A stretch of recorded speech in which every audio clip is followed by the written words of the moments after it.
It's the HBS Show with lesson the screen goddess. History behind success of your role model.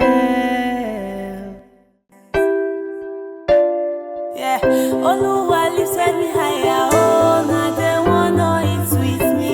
Now they wanna drink with me. Now they see me as something. But I can't forget yesterday when they saw me as nothing.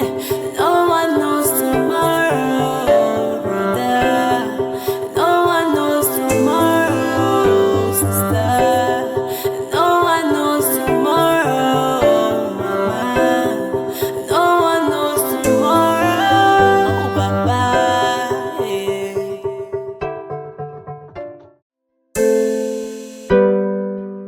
It's the HBS Show with lesson the screen goddess. History behind success of your role model. Wow! It's HBS Show with Blessing, History Behind Success. Our guest on our program today is a man that will really engage you with so much happiness on the program. Who is this man? He's a father, is a lovely and happy man, aka Enjoyment Man. Who is this man? Is a man who has imparted so much in the life of the youth. Is a man who loves hard work. Who is this man? Join me as I make welcome to the program Frank Omoko, the Permanent Secretary of Ministry, Oil and Gas, Delta State, to the program. It's the HBS Show with lesson the screen goddess. History behind success of your role model. This native is something else. Look good on you. Yeah, also, your hairdo is cool. Your hairdo is cool. Thank you so much. Once again, I welcome you to the program. Thank you. And we want you to tell us, how was your upbringing like? Well, my upbringing was quite, I would say, a fruitful one. Because my parents were both teachers. And it was a laid down rule in the house. It's a disciplined house. So I grew up in a teacher setting. You can imagine how you have both parents as teachers. So whichever way you run to, there's a king waiting for you. So that's how we grew up. You know? So you find out that my father was a disciplined man, and my mom also. And he didn't joke with our upbringing. So he knows where we go to and where we are coming from. He knows the time. Everything we were doing when we were growing up was timely. We worked with time. There's never a time in our upbringing that we had this issue of time lapses. He knows when we go to school. He knows when we're supposed to come back from school. He also knows when we're supposed to go back to the church and when we go to our lesson. So it was a circle. It was a circle. In the morning you wake up, by 7:30, you're already in your school. 7:30 7:30 in the morning. So by 7, we have taken our breakfast. And the funny thing, we have to trek a long distance to get to school. So on very few occasions, we go by normal taxi. But there's one other funny aspect of it. We are expected to return back to school with our friends and neighbors, all trekking that long distance. Even when we have been given money to come back home with taxi, we use that money to take off ourselves. And we trek that long distance and get home before the time. So everything we were doing was timely. We didn't walk out of our time. So that's why you see that time is precious and time is of essence. Okay. You said the tea fare given to you people, you use it to take care of yourself. How do you mean? Well, that aspect of it is a very funny one. We in church, when we were growing up, we loved this groundnut, the one that has this cover shell. Okay. Breakable. So breakable one. So what we do, we buy it loaded in our pockets, We'd have our water bottle with us, and then we calculate the distance. We know the distance that it will take us to get home. So in every distance, we know what we're going to consume to get our. It was a very funny situation. And as we were doing this, we were sharing it among our classmates. Our classmates were sharing it among them. Because the school I attended was a Catholic school. Okay. Primary school was a Catholic primary school. And it was only boys' school. Okay. I think it was one of the only boys' school in Bendel States. It's a St. Patrick's primary school in Saple. That's where I attended. And it's a very colorful school. You know, we have this blue knicker on white long sleeves. The only school then in Saple that puts on white long sleeve. White. Both junior and senior put on white long sleeve. The only difference there was the shorts and the trousers. So that differentiates you. Okay. So after your primary school experience, so tell us about your secondary school. Well, my secondary school, I started from Emory Grammar School, far back in Ole, in Isoko local government, Isoko North, now Isoko North. But I didn't round up there. I just attended only just class 1 there. So I was going to class 2.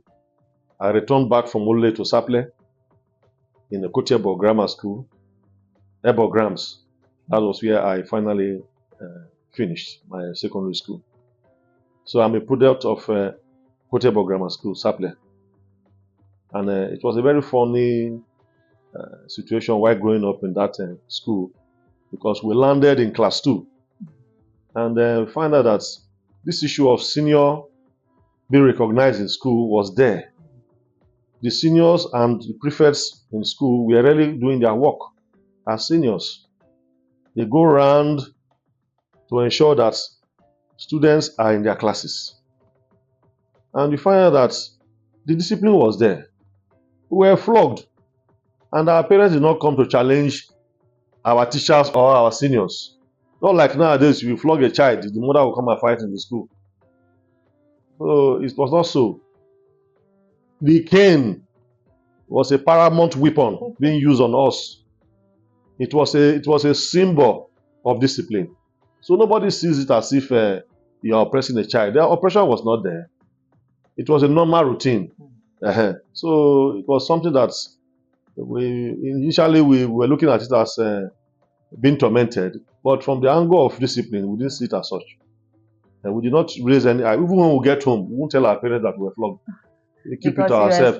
Because if you go home and say you were flogged at school today, then that means you will face a panel. You will be investigated while you were flogged, and that will give you more flogging. So it was just something that we grew up with, and it gave us a standard. It gave us a position. Because then you'll be asked to recite timetable.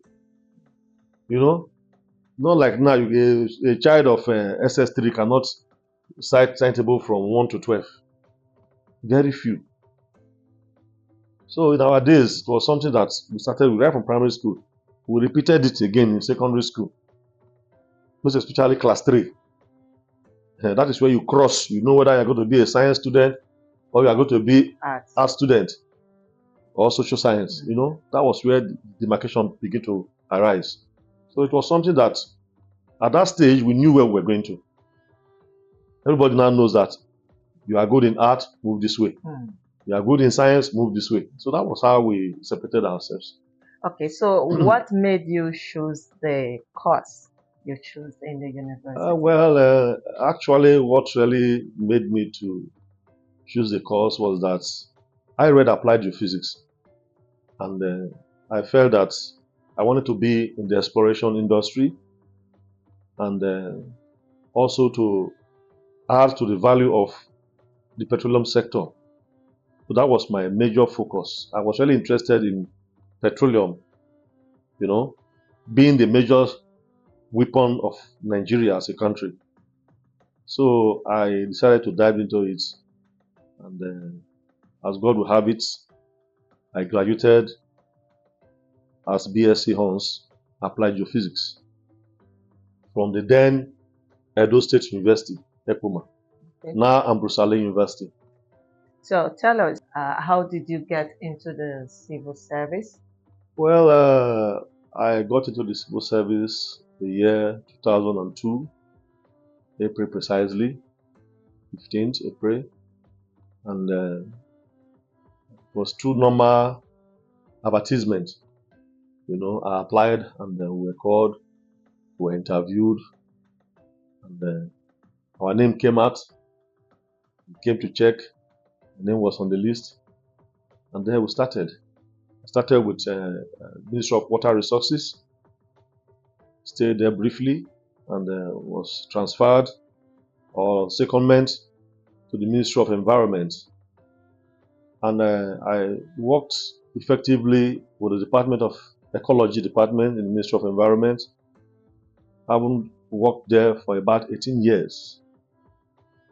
And you see that my longer service is in the Ministry of Environment. So I know the norms and adults of Ministry of Environment. There's nothing happening there that I don't know. So we were the first set that went on JIV, joint investigation on OSP. We were going to Chevron, going to so many of the oil companies to ascertain the level of spill in the oil industry. And also we found out that the ecology department was a strong department in the Ministry of Environment. And we were able to forecast and put things in the right perspective. And also I left there briefly back to Government House where I worked with the DG Special Programs in Government House. I worked there briefly and returned back to Environment. And from there again, I was drafted back to Water Resources. So, you're shuffling the yes, two so having worked in Water Resources, my last days in Water Resources was, the projects I handled there was more of deep wells. When I say deep wells, those are the areas where you have difficulties in drilling. And then one of the projects I managed there was a success. So that was my last project I handled in Water Resources. It was a huge success. Before God smiled at me and made me a permanent secretary. It was God that did it. But God uses a man to work. Yes. So I must give kudos to Senator Dr. Ifeanyi Okowa, who made it possible for me to be made a permanent secretary. So it was God that used him. And others also, who also made it possible. So I want to say that I'm grateful to the service. It's quite an interesting service. To have gotten to this stage is the will of God. Definitely. What God has said, no man can change it. So it is God that have designed this. And I want to say to our upcoming youths that you must be focused. You must be focused. Don't leave your life scattered. So many of them want to jump into riches overnight. Life is not like that. There's a stage, life is a stage. You must pass through the stage. There are things you need to know. There are things you need to do. There are things that you don't need to put your hand into. Like this day, you see somebody, a child of 22 years, driving a car of 50 million. How? How do you come about it? Society does not question how they come about such wealth. But in our days when we were growing up, you dare not bring a pencil. Your mother knows the number of notebooks in your bag. He knows the number. He knows your masset because the inscription is there. You can't bring somebody's masset to the house. But these days, the child comes home with a big car. He's not working. Has never worked in any place before. Overnight, he will just come up and be driving a big car. Go and rent a house of 3-bedroom flat, paying 1.2 million, 3.5 million. Nobody cares. So the society is in trouble. And these are the youths that we are looking at to take over from us tomorrow. And nobody is checking on their activities. So it's a major problem that need to be looked into. They should know their source of wealth. You don't just wake up and overnight you are staying in a 5-bedroom flat. You stay in the house from morning to evening. locked up the apartment without doing anything. Then in the evening, you come out with a beautiful car. You drive around the city, hang up around the city. So the question is that, are there no system to checkmate this? It's a big question for us all to answer. All right, Yeah. we'll continue after the break. In case you are just joining us, it is HBS Show with Lesson, History Behind Success. And our guest on the program is the Permanent Secretary of Ministry for Oil and Gas, Frank Omoko. Stay tuned. We'll be right back. It's the HBS Show with Lesson, the screen goddess. History behind success of your role model. Yeah, Oluwa lifted me higher. Oh, now they wanna eat with me. Now they wanna drink with me. Now they see me as something. But I can't forget yesterday when they saw me as nothing. No one knows tomorrow, brother. No one knows tomorrow, sister. No one knows tomorrow, mama. No one knows tomorrow, papa. Yeah.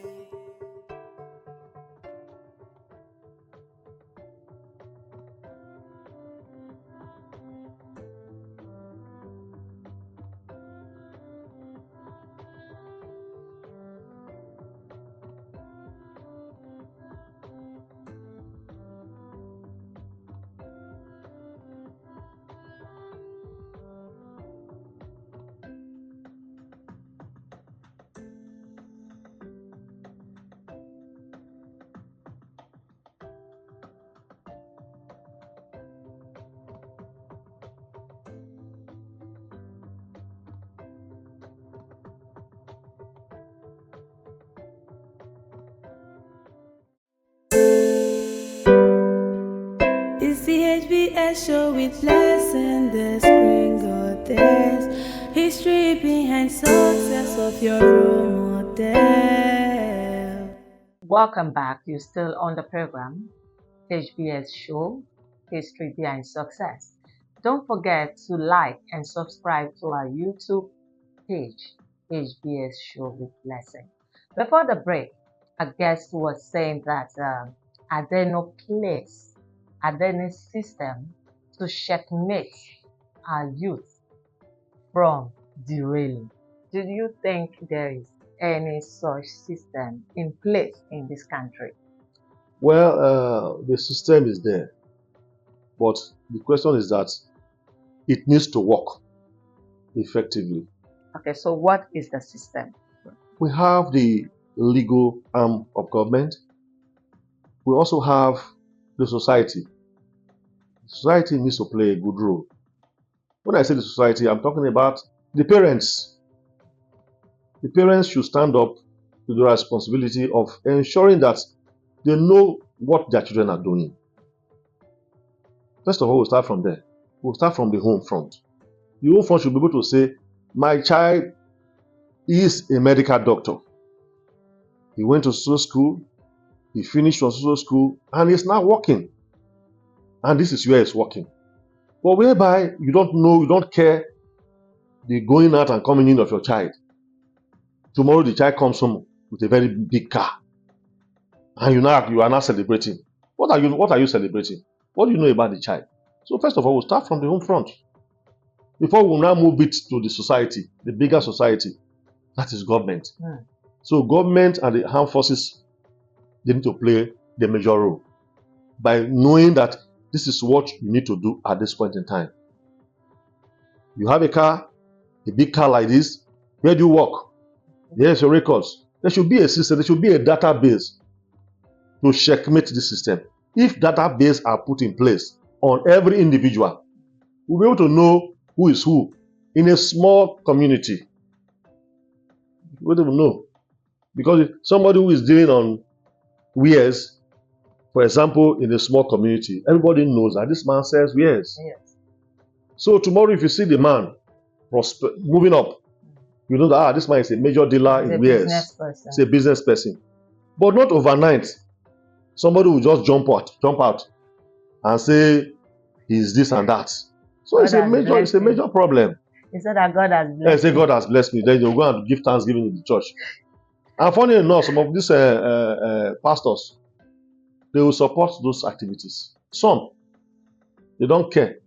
So they are supposed to be also a major stakeholder in this issue of checking the society and ensuring that we are doing the right thing. So I think we all have a role to play. Okay, I want to take you back.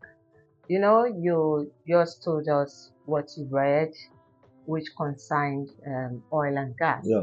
So why did you choose to work in the civil service instead of the oil sector proper? I would not say that I chose to work in the civil service. It is destiny that brought me here. Okay. Destiny brought me to the civil service, and oil and gas is a major area in my course, my field of study. But we also have water. Water is also a major area, but we also drill water. Okay. We drill for water also. It's also a major area. And not only that, the ecology of the environment is also an important area in my field. You know, then we talked about flood and disaster control as regard to, let's say, landslide. We don't have that here. Landslide, earthquake, we don't have that here. We're being lucky. Yes, yes. So that apart from that, we also have an issue of land degradation, which is you're having the soil being disturbed and the environment being polluted and not being properly managed. Because if you don't manage the ecosystem properly, you find that people will begin to have issues as related to our environment, and it will affect us. Because anything we put back into the environment, like for example, you pollute the air, carbon dioxide, are you getting me? You find that you are also affecting yourself, because whatever you send out, you also inhale. Are you getting me? Just like somebody smoking around you, he pumps the smoke into the environment. You that is standing by, you're not a smoker, but you are participating indirectly. Are participating indirectly. That's why we need to check so many of these excesses to ensure that things are put in place. Because if things are put in place, you don't need to smoke in an open environment. There should be areas that are meant for such activities.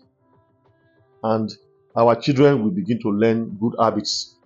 Because if you throw it open, you know, a child of 12 years, 13 years will begin to say, this thing this young man is doing, is he blowing guy?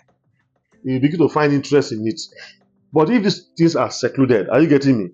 I don't think that a normal child will find himself in that environment. That's another area we need to look into. A place at a time. An issue, everything should be well structured. What was your most challenging moment?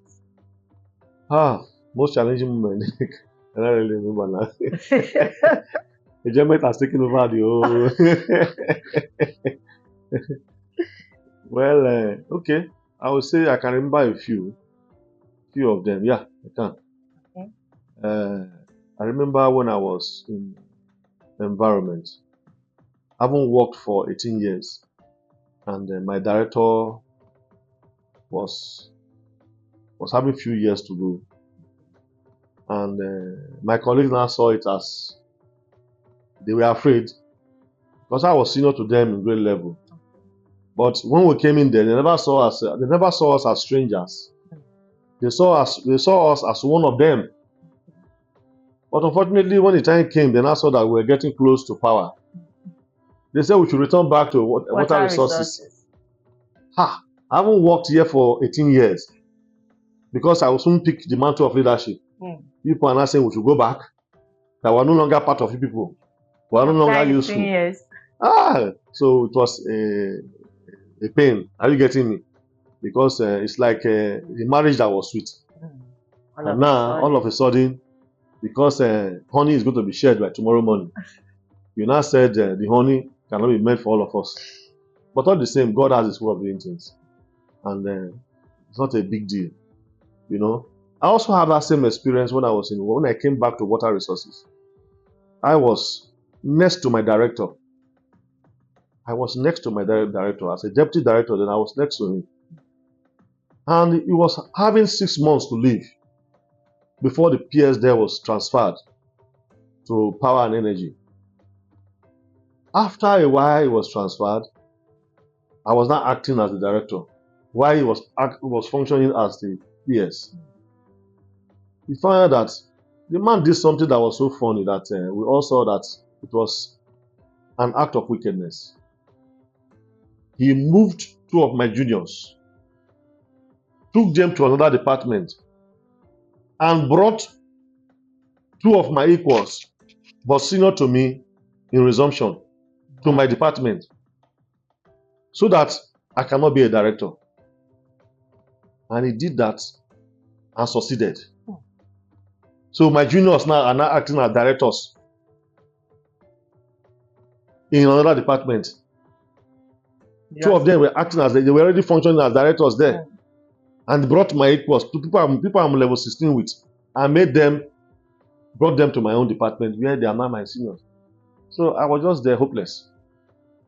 We wrote letters severally to the head of service to ensure that these things are rectified. That if we cannot be director in Ministry of Environment, why is it that people who came from other places, who are not staff of water resources, are now functioning as directors? We did all we could, but we didn't have seniors at our top who are geologists. We were the first to be employed as geologists. So we're helpless. But as God will have it, the geologists are shining. They are coming out in their colors, and God is positioning us. So to God be the glory. I'm the first geologist to be made the permanent secretary in Delta State. Wow. And I give glory to God for it. That's and I believe that many will come after me. Definitely. So how did you feel the day your name was announced? That was a short. I closed from work that very day. I was just relaxing somewhere. And then, like what you said, I said I love enjoyment. And it was also somewhere relaxing. And somebody called me that your name around 6, and your name was announced on radio. I didn't take it serious because I felt, how can somebody's name just be announced? You know? But before I knew what was happening, my phone started ringing at intervals. To the extent that my phone got hooked up that I could no longer pick calls. The phone now jammed. So many calls. So many, more than 1,000 calls. International calls, local calls. In fact, it was short. I couldn't sleep all through the night. For 2 days, I lost my sleep. Wow. So that is God for you. It was joy overflow. Yeah. All right. Just before we go, you know, His Excellency, the Governor of Delta State, has been doing a whole lot in the state across the whole senatorial district. With our communication now, we observe that you are born and brought up in Sapele. Yeah. So now, we heard that we have the new Sapele now. The new happening Sapele. So tell us the Sapele of then and the Sapele of now that the sheriff has transformed it into. Well, there are so many areas in Sapele where transformation has taken place. Like, I do go to Sapele once in a blue moon after I left Sapele many years ago. When I went back recently, I saw that Sapele is not Sapele of yesterday. The place has been transformed. So many roads that used to be a earth road has become an asphalted road. Wow. And at times I begin to miss my way, you know. Can you tell us one of the major places in Sapele that was nothing to write about, but now it has a glorious look? Well, the issue of the roads. Yeah. The roads are very many. I can't really mention. You know, I told you how long I've left Sapele. You know, I just go there once in a while, just drive out. You know, so there are so many roads in Sapele. I know that, like the Ogodo Road. Yes. That road was not tarred before, or it was tarred before, but it was already bad in a bad state. You know, that road. When I got there, when I saw that road, I was shocked. Even the extension part of Yoruba Road, those other areas there have been put in place. Then area around the council, former council primary school, those areas were not had before. So those areas have been done. Then if you look at the structures, infrastructures in Saple, it's not like old Saple before. Wow. The buildings there are now looking short. The area is looking very colorful. Wow. Compared to before, when we were having more of weak houses. But now, at least with the improvement in our economy, it has also affected individuals. And they deem it necessary to improve the structural face of the community. So Saplia is putting up a beautiful face. And we believe that they will continue to improve. Okay. Okay, all right. Just before we go, what can you say about His Excellency? Well, His Excellency is a man that is straightforward. From my own study of him, he's somebody that says, I want to do this thing, I will do it. That is how I see him. And he's also a man that has the spirit for forgiveness. He has that spirit to forgive. Why did you say that? From the incidents of the meeting we had with him, with directors and deputy directors, who have some issues with some staff who fell on the law. You know, and normally, if we go by the strict measure of the law, it's dismissal. Okay. But His Excellency, in his goodwill and godly mind, deem it necessary to say, let us give them some punishment so that they can also move on. So I want to say a big thank you to him, that he has done well in so many areas, you know, like ensuring that the civil servants are in a very comfortable working relationship with government. He has put that interface. Somebody that relates with the civil servants frequently. So we want to ask him to continue doing that. So it's a good job that he's doing the area of infrastructure and other related activities as pertains to government. He has done extremely well.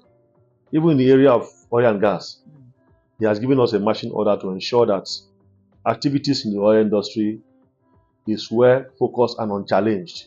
When I say unchallenged, is that the issue of youth restiveness or community restiveness or blockade in the oil sector is stopped to a minimum.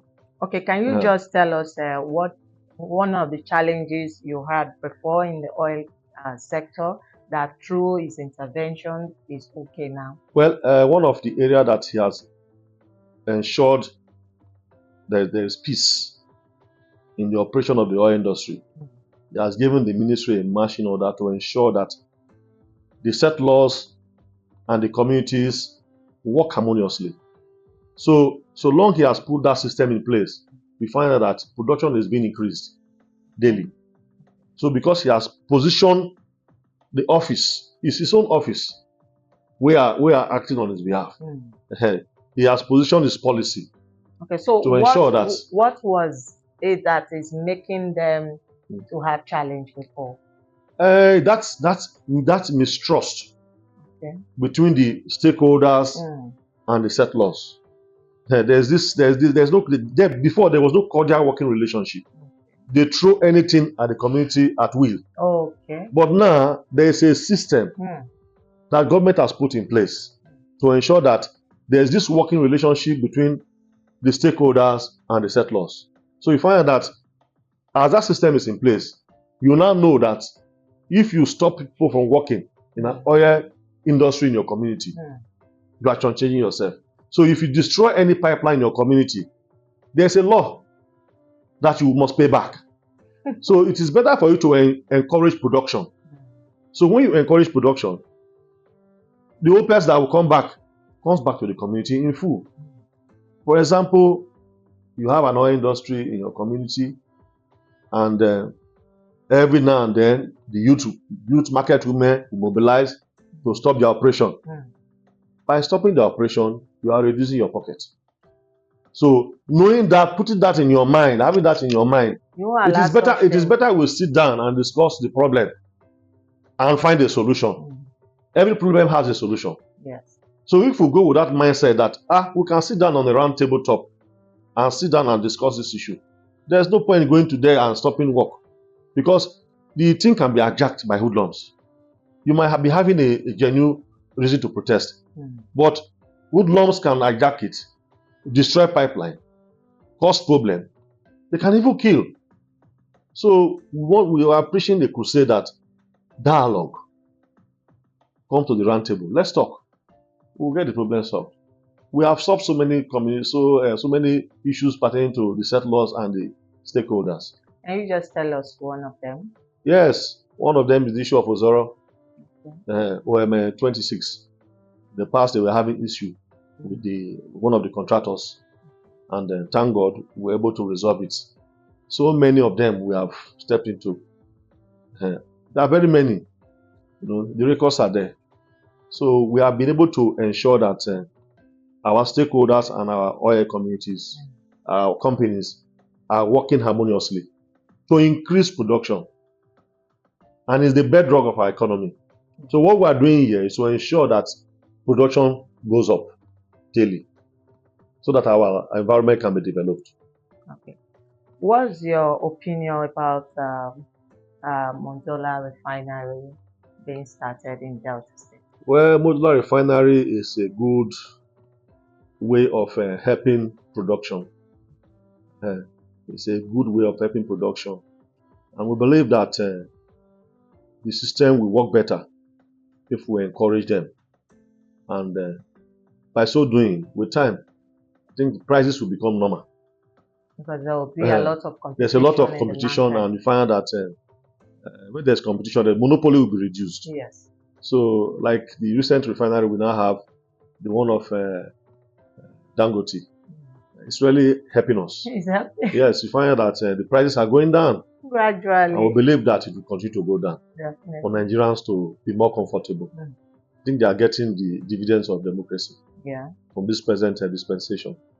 You said that His Excellency has put a system in place to make sure that oil communities and the companies, they are working hand in hand without any disagreements. Okay, can you please just tell us what are those measures that he now put in place that was not there before? Yes, the measures are very many. One, there's an office where you can lay your complaint, which is the Ministry of Oil and Gas. If you have any issue with the settlers in your community, there's a system in place. You write to the Ministry of Oil and Gas. Or you can write to government, that's directly to the governor or to the SSG, reporting the incidents. The process is there.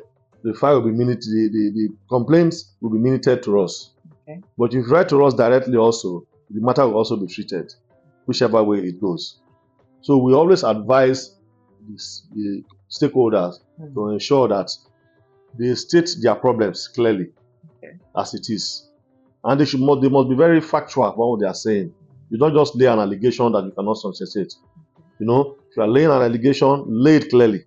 So that, because we are going to investigate, we will investigate. We also invite the company. Okay. We invite the company, we invite the complainants, which is the stakeholders. We invite them for a roundtable meeting, headed by the Honorable Commissioner of Oil and Gas, with directors and deputy directors and assistant directors. We'll sit down in our conference hall and discuss totally. We'll get the fact. It's an oral something. You are not going to say the person is relating it from Abuja. No. You reported an issue. Face me, I face you. We'll sit down and tell us, so company is just changing us. The road they promised they want to tie for us, they did not tie it. The borehole they said they want to construct, they have paid the money to a community leader and he has gone away with the money. What was the process of payment? Scholarship they want to give to the community, has it been released? Or they've given it to the traditional ruler, he has swallowed it. We'll look at so many areas. We'll spread our dragnets before we draw our conclusion. So that's what we do. We ensure that we look at the matter as it is. And there's also another system of stakeholders meeting. We're not taking a training program to the community. That's very good. where we encourage them against certain vices. For example, in the area of oil bunkering, yearly the governor makes releases on that area. We go for sensitization. So we sensitize the people against oil bunkering activities, even the usage of our domestic gas, which is the class D gas usage. Okay. That class D is the normal domestic gas usage. We ensure that there's always a training program where we invite the fire service and other stakeholders who come together in the 3 senatorial districts, and we educate our people. We invite people to give talks. People who are in that area, with that specialty, we bring them in to ensure that the stakeholder program is smooth.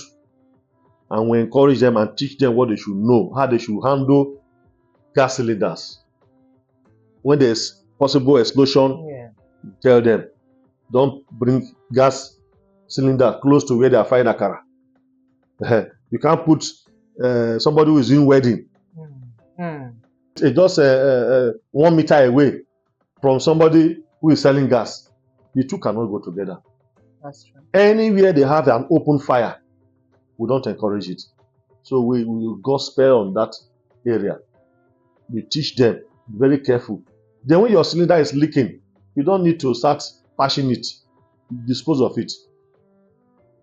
Once it is bad, once the valve is bad, it's bad.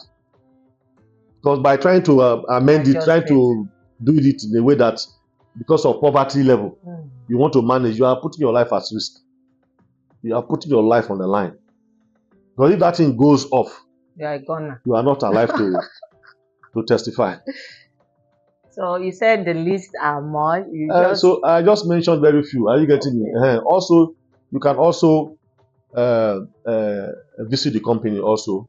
We visit the company once in a while to tell them the need for them to have an harmonious working relationship with the community.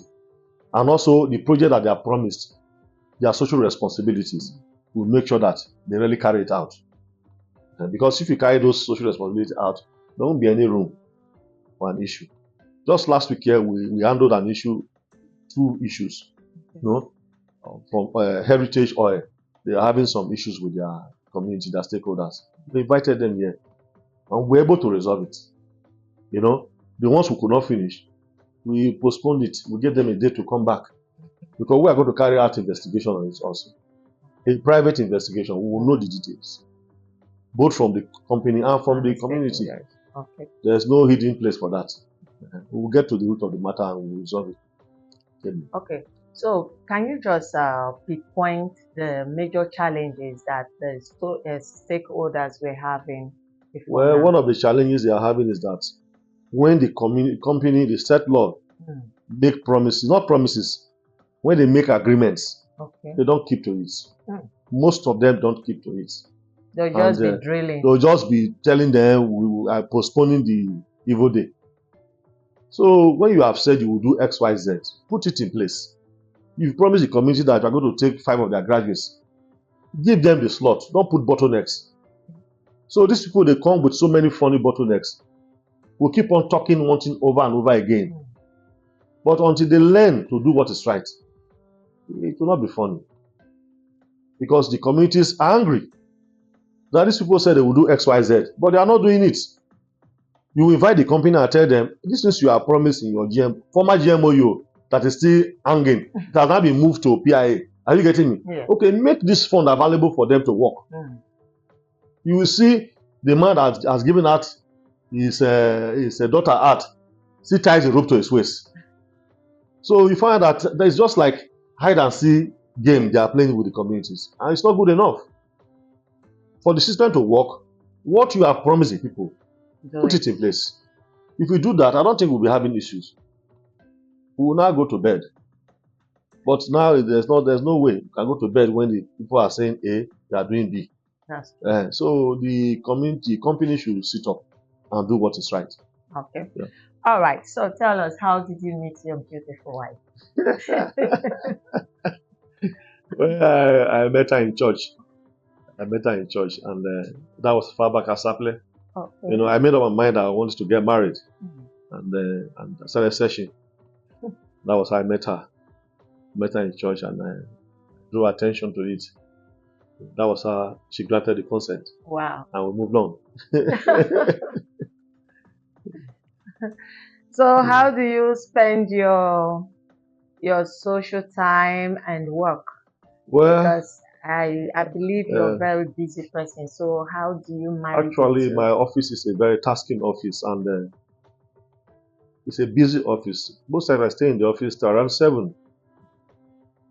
At times even at home, I'm still working because the company will be calling me, the committee will be calling me. In short, so many calls. Most times, in short, and I'm not the type that normally switch off phone. So I allow the things to be there. Whenever I pick up my phone, You I start get returning on, calls. start returning calls. So that's what I do. And I also find time to take myself out. I'm the type that also love enjoyment. It's important. Yes, so I take myself out, make myself happy. That's it. All right. So your advice to our youth out there? Well, my advice to our youth out there is that they should be focused and know what they want. They shouldn't live a life of assumption. They should be focused. They should know what they want. And if they know what they want and they are focused, they will get it. But if they are not, if they want to live in assumption and a scattered perception, well, the law has its way to take its own course. Okay, thank you so much. Thank you so much. Thank you. I appreciate it. We had a wonderful time on this program. Thank you so you. much. All right, we've come to the end of the program, HBS Show with Blessing, History Behind Success.